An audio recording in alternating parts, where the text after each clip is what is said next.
At 4:50 on a Friday afternoon, Justin Cole slid a single sheet of paper across the polished glass conference table and told me my $120,000 annual payment had been officially canceled. Outside the room, most of the headquarters had already emptied for the weekend. Inside, the fading autumn sunset burned across the floor-to-ceiling windows, casting an amber shadow across every face, while the wall clock counted down the last 10 minutes of Horizon Power Solutions' legal control over its core technology. Justin executed the move with a carefully staged audience. Evelyn Marsh, our chief financial officer, sat immediately to his right with her hands tightly folded over a yellow legal pad. A representative from Human Resources stared quietly at her tablet. Mason Croft leaned back in his leather chair with a subtle, triumphant smirk, looking as though he had already won a major victory. Justin tapped the printed document with one polished nail. "Leadership has thoroughly reviewed the compensation structure, Nathan," he said, his voice smooth and detached. "We have determined that the annual innovation payment is no longer justified under current economic conditions. My name is Nathan Vance. I was 49 years old, serving as the Director of Systems Innovation at Horizon Power Solutions, and I was the engineer who had spent 10 long years designing, testing, and building the proprietary battery health monitoring platform that generated over 70% of the company's annual revenue." Justin knew every detail of that history. He also knew that over the past decade, I had personally resolved critical field failures that no one else in the engineering department could diagnose. I had boarded emergency flights to freezing utility installations at 2 in the morning. I had spent hours inside steel battery enclosures while high-voltage alarms screamed around me. I had discovered the microthermal anomaly that prevented a catastrophic multi-million-dollar recall for our largest utility partner. Yet, sitting across that table, Justin spoke as if I were asking for corporate charity. "The platform development work falls squarely within your expected technical responsibilities," he continued, resting his forearms on the table. "Horizon Power Solutions is not in the business of paying an additional $120,000 each year for an employee simply doing his job." Mason Croft gave a small nod and looked down at his iPad, pretending to review financial metrics while hiding his satisfaction. Just 6 months earlier, Justin had brought Mason into the executive suite as a strategy officer. Mason possessed no background in electrical engineering or energy storage systems. What he did possess was an ability to deliver slick presentations filled with buzzwords he had overheard in my technical briefings. He could explain our architecture using clean graphic slides and confident gestures, even though he could not explain why our diagnostic algorithm flagged internal cell degradation 15 minutes before standard industrial sensors detected danger. Despite those obvious limitations, Justin had chosen Mason to take over the commercial expansion of the platform, effectively presenting 10 years of my intellectual labor as Mason's executive achievement. Justin waited expectantly for my reaction. I could see precisely what he anticipated. A heated outburst would allow him to cite insubordination and escort me from the building. Emotional pleading would reinforce his belief that technical leaders were soft and easily manipulated. So I kept my posture relaxed, my breathing steady, and my hands flat against the table. "Is this decision final, Justin?" I asked calmly. He seemed mildly disappointed by my lack of distress. "Absolutely final," he replied. "And you are personally authorizing the cancellation of today's scheduled transaction?" His eyes narrowed slightly. "I am the Chief Executive Officer of Horizon Power Solutions. Of course I am authorizing it. I need that confirmation in writing, sent directly from your corporate email address," I stated. The room fell silent. Justin leaned back in his chair, folding his arms. "You already have the official compensation adjustment memo sitting right in front of you." "The memo refers to an internal discretionary bonus adjustment," I answered smoothly. "I require written confirmation that Horizon Power Solutions is formally refusing to issue the $120,000 license renewal payment due today, and that this refusal represents the definitive action of the company." Evelyn Marsh looked up at Justin then. It was a swift glance, but I caught it instantly. A subtle gesture of caution from a financial officer who understood contract obligations better than the chief executive. Justin ignored her completely. With the arrogant confidence of an executive who believed documentation was merely a tool of authority, he opened his laptop. At 4:57 p.m., my phone chimed silently on my lap.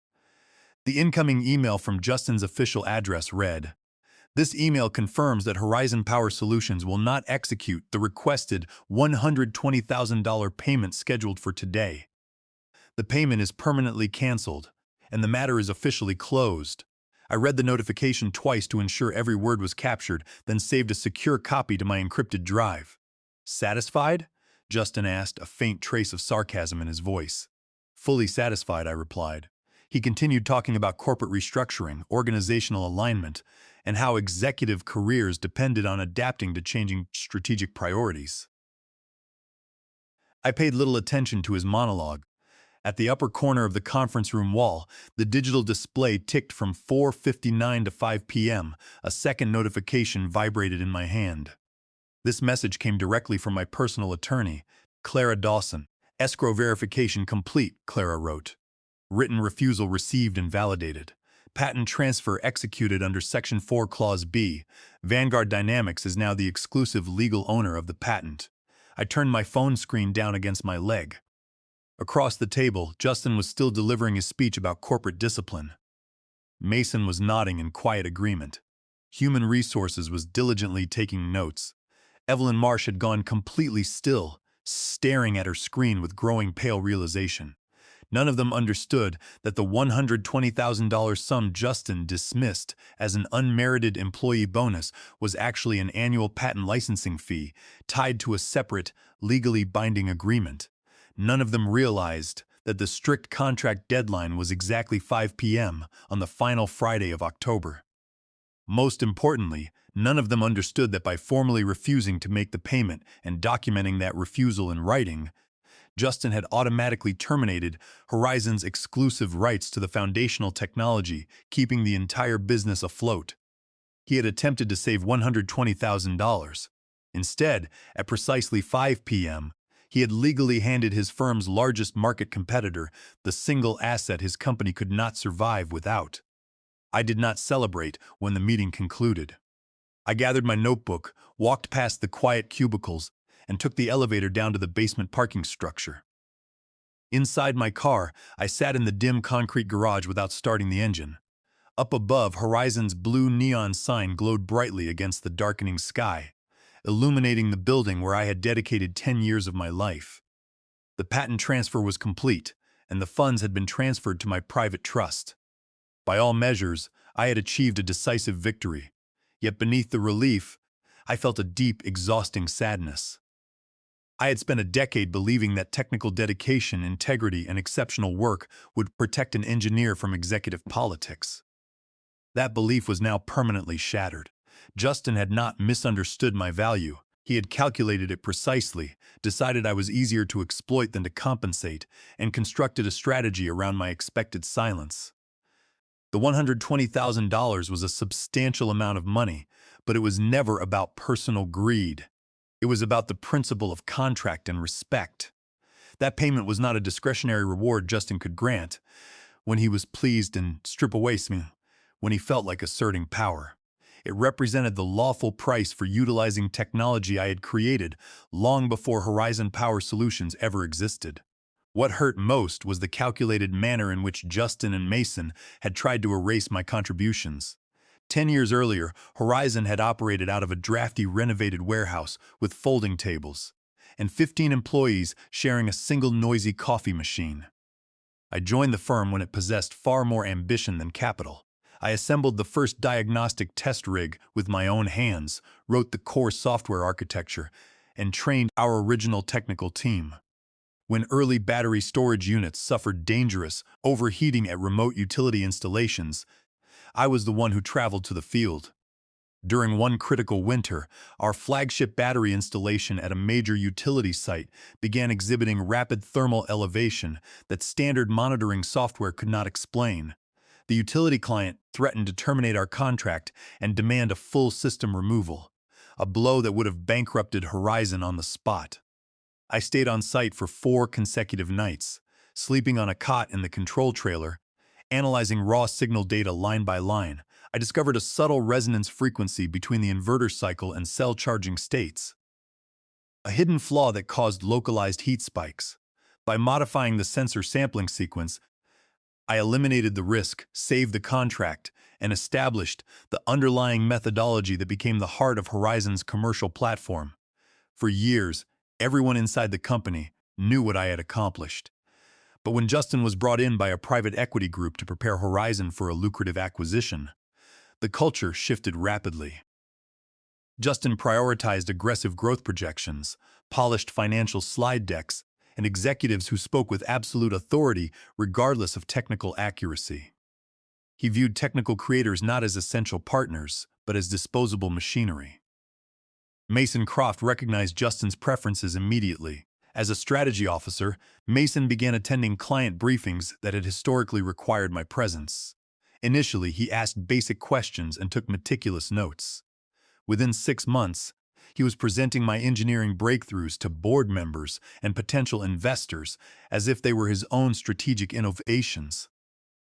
My name gradually disappeared from executive presentations, invitations to key strategic meetings ceased, and Justin began asking me to brief Mason behind closed doors so Mason could lead client calls. The breaking point occurred when legal sent me a revised intellectual property assignment.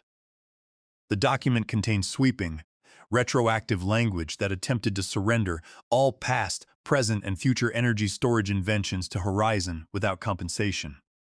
When I refused to sign, Justin dismissed my objections as technical paranoia, while Mason publicly remarked that senior staff needed to demonstrate true corporate alignment. That was the moment I realized they were setting a trap. Their strategy was clear: cancel the annual license payment, pressure me into signing away my pre-existing patent rights, and replace me with Mason once he had absorbed enough of my knowledge to appear credible to the board. They failed to realize that I had taken rigorous legal precautions long before Justin ever set foot in the building. Sitting in my car, I accessed my private cloud storage and reviewed the original employment agreement I had executed 10 years earlier. Attached to the back was Schedule A, an explicit legal addendum that Justin had clearly never examined.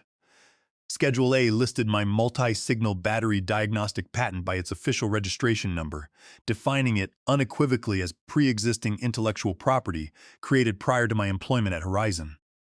Under federal patent law, specifically Title 17 of the United States Code, Section 106, the original inventor retains exclusive statutory rights to control, license, or assign their patented subject matter unless a valid, written transfer of title has occurred. Horizon had never owned the patent. They held only a conditional, exclusive commercial license. That license agreement contained a strict annual renewal clause tied to the exact payment Justin had just canceled. The contract stipulated that Horizon was required to tender $120,000 by 5 p.m. on the final Friday of October each year. If the company failed to make the payment by the precise deadline, or if an authorized officer issued a formal written refusal of payment, Horizon's exclusive license terminated automatically.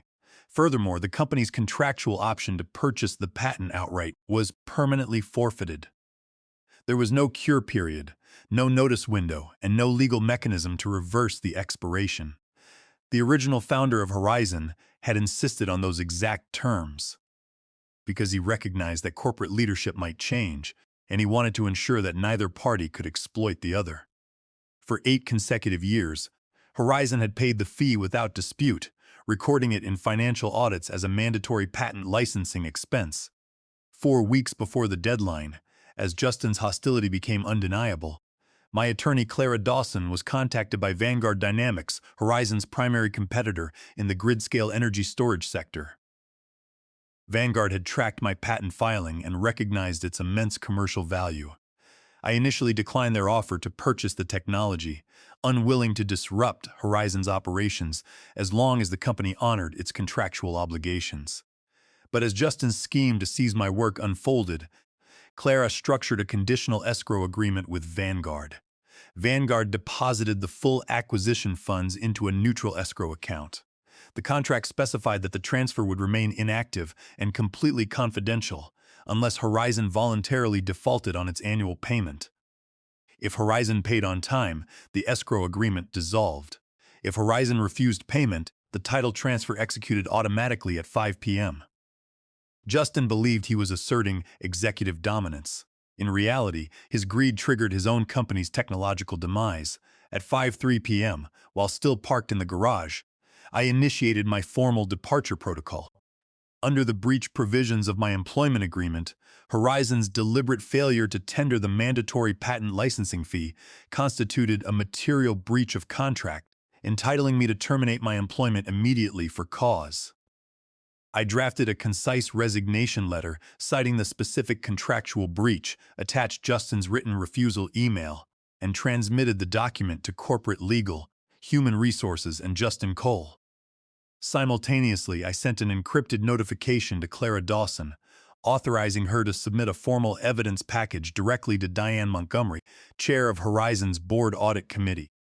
The package contained Schedule A, 10 years of audited payment receipts, Justin's email, and the official assignment confirmation from the United States Patent and Trademark Office.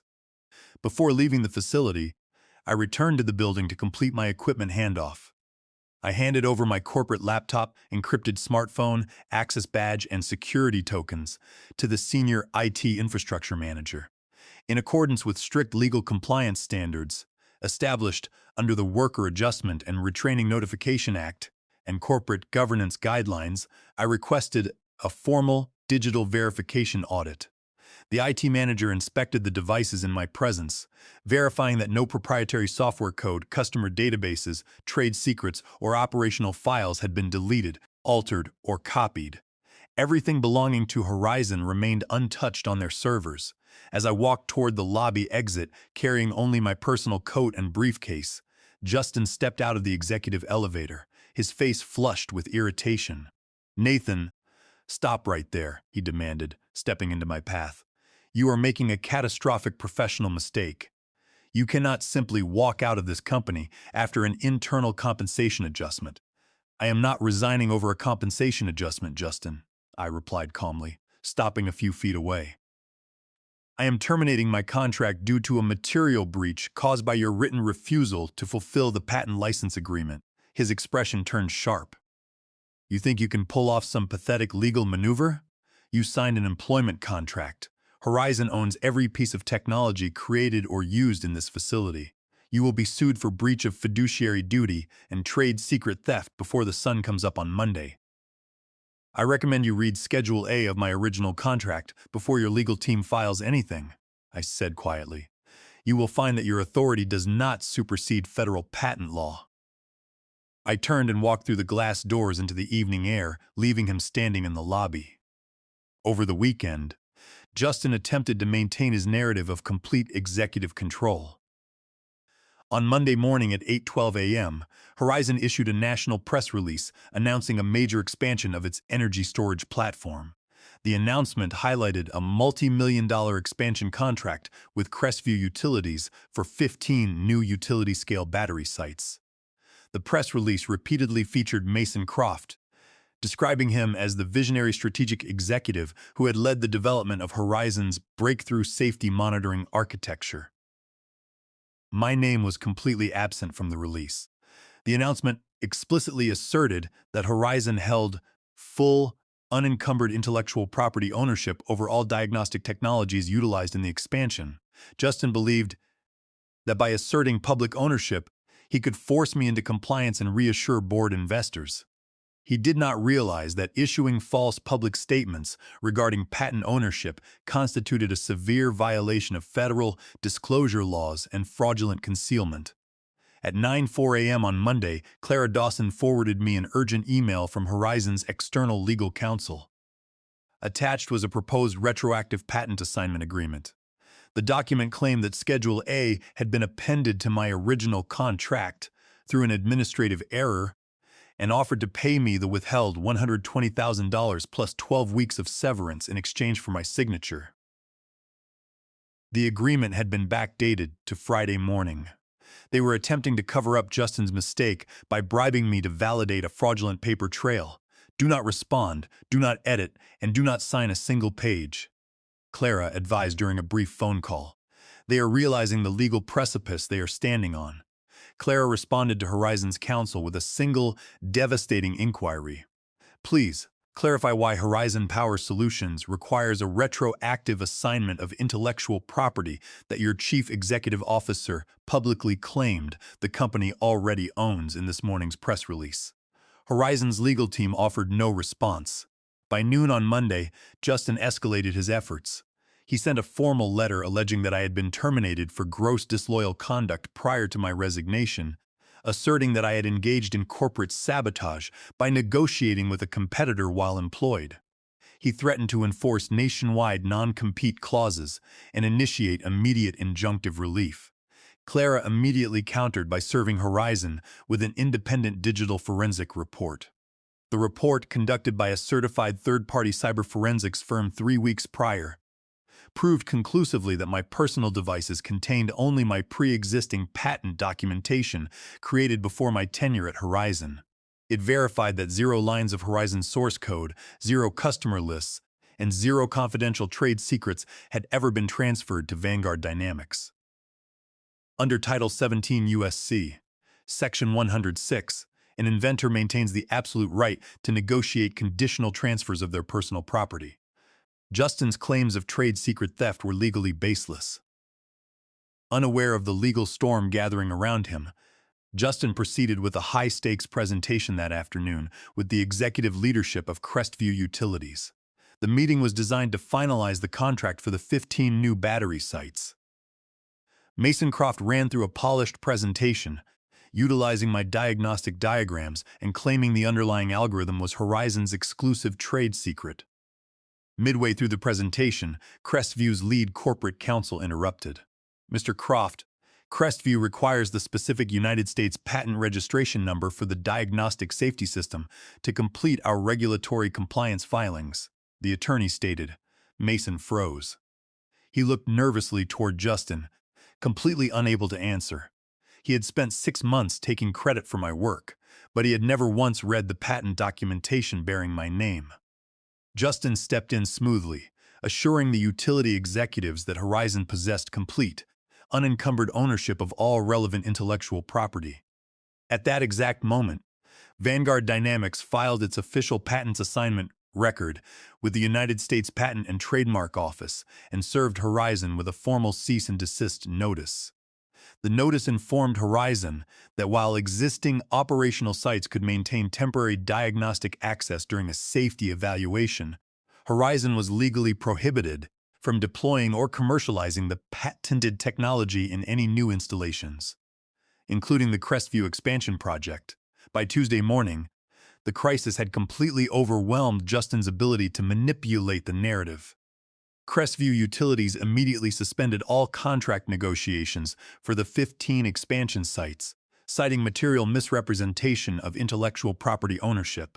Simultaneously, Horizon's primary credit facility froze a $25 million credit line after discovering that the company's core technological asset had been transferred to a competitor without board notifications, a direct breach of their loan covenants. Diane Montgomery, chair of the Board Audit Committee, launched an emergency internal investigation.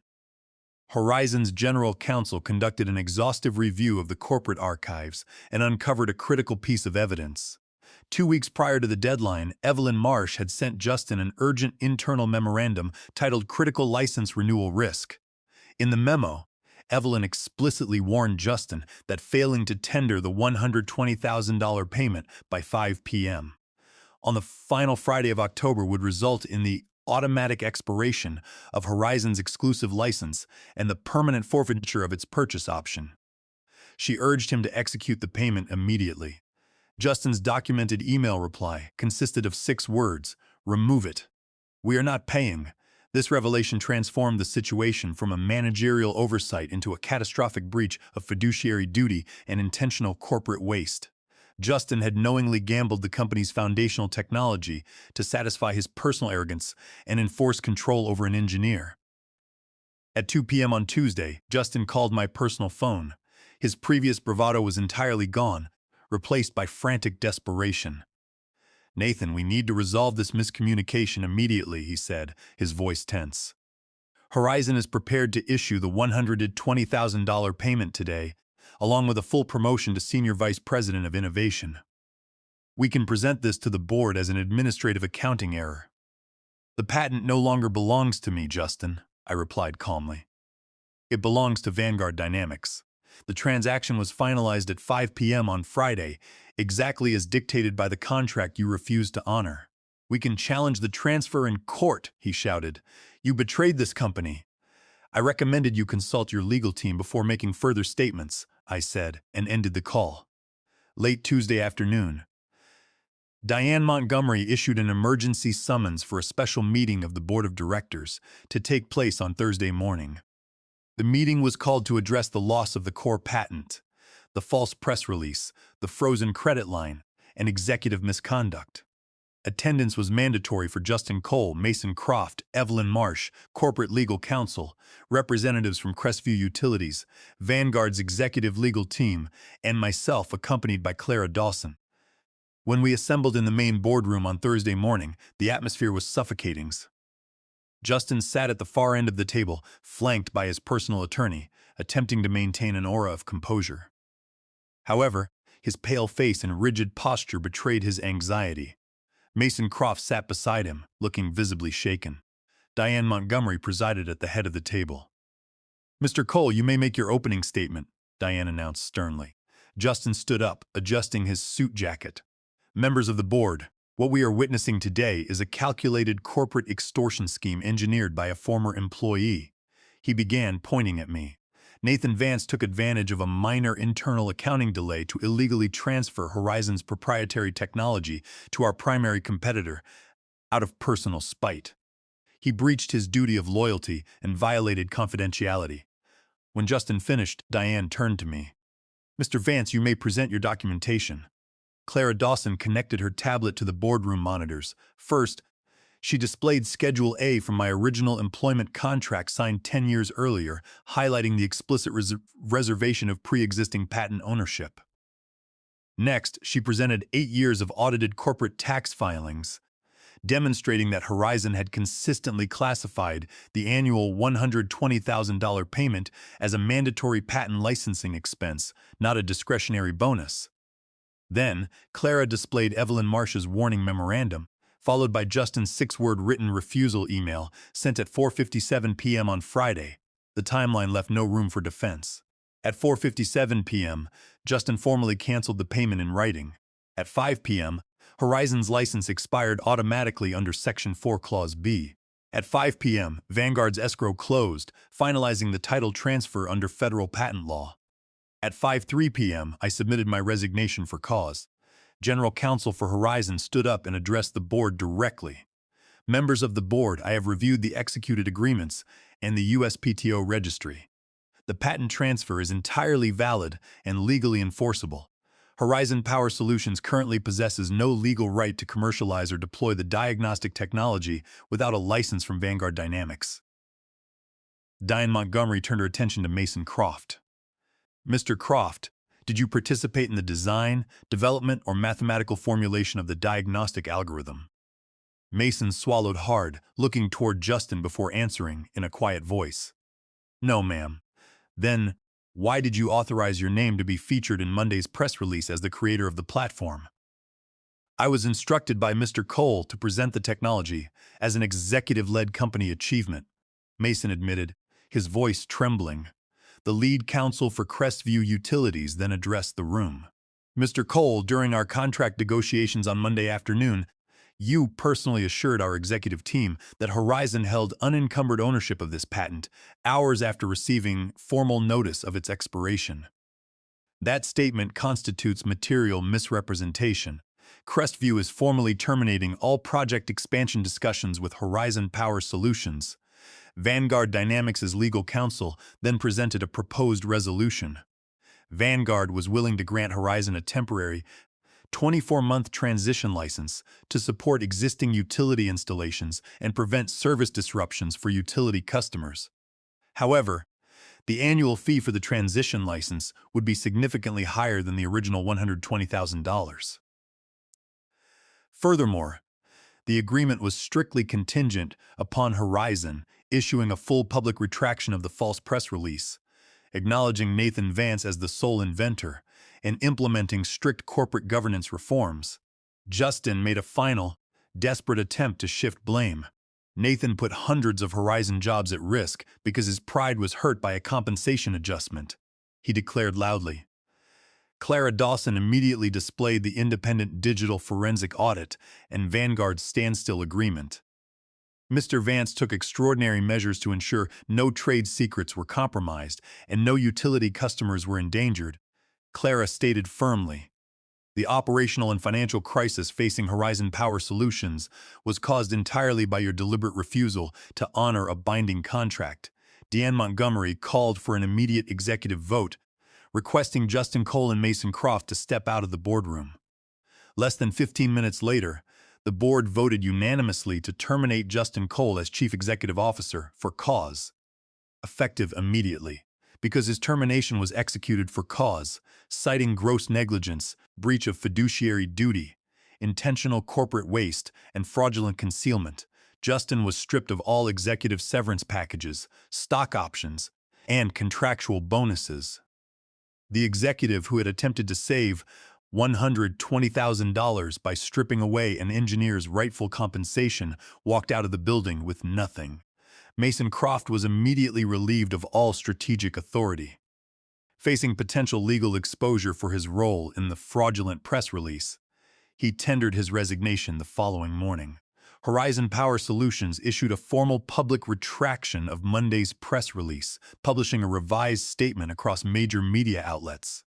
The corrected release formally recognized me as the sole creator and patent holder of the battery health monitoring architecture, detailing how the technology had been independently developed prior to my tenure at Horizon. Seeing my name and professional reputation fully restored in the public record provided a sense of vindication that money could never buy. Horizon's board formally executed Vanguard's 24-month transition license.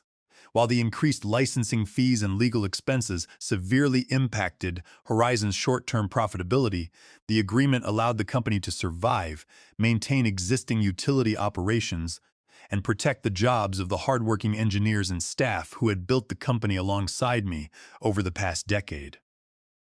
Horizon also established a mandatory intellectual property oversight committee, ensuring that executive management could never again reclassify, alter, or breach technical licensing agreements without independent legal review.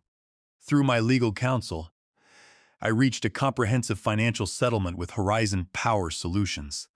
The settlement encompassed all withheld licensing fees, full severance compensation under my original employment contract, complete reimbursement of all legal fees, and substantial damages for bad faith retaliation.